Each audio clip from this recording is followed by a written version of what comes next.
Doctor Babasaheb आंबेडकरांच्या स्मारकासमोरील संविधान प्रतिकृतीची केलेली विटंबना तसेच सोमनाथ सूर्यवंशी यांचा पोलीस कस्टडी झालेल्या मृत्यूबाबत व गृहमंत्री अमित शहा यांनी केलेल्या वक्तव्याबद्दल कोर्टी गाव पूर्ण बंद ठेवून निषेध करण्यात आले। पंढरपूर तालुक्यातील कोर्टी येथे परभणी येथे झालेल्या डॉक्टर बाबासाहेब आंबेडकरांच्या स्मारकासमोरील संविधान प्रथेची केलेल्या विटंबना प्रकरणी तसेच सोमनाथ सूर्यवंशी यांच्या पोलीस कस्टडी मृत्यूबद्दल कोर्टी येथील भारतीय लोकशाही बचाव संघटना यांच्या वतीने कोर्टी गाव पूर्णपणे बंद हाक दिली होती। या बदलात कोर्टी येथील नागरिकांनी मोठ्या प्रमाणात प्रतिसाद दिला। कोर्टी येथे ग्रामसभा आयोजित केली होती।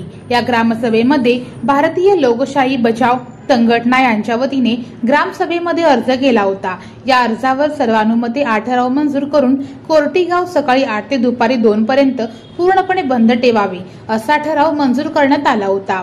कोर्टी येथील अत्यावश्यक सेवा वगळून सर्व दुकानदारांनी आपली दुकाने बंद ठेवून कोर्टी गाव 100% बंद ठेवून प्रतिसाद दिला।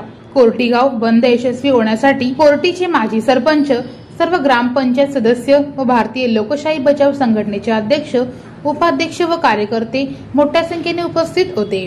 कोर्टी येथे बंदला कुठलाही अनुचित प्रकार घडू नये म्हणून ग्रामीण पोलीस स्टेशनचे पोलीस निरीक्षक हुंबे व पोलीस कर्मचारी मोठ्या प्रमाणात तैनात करण्यात आले होते।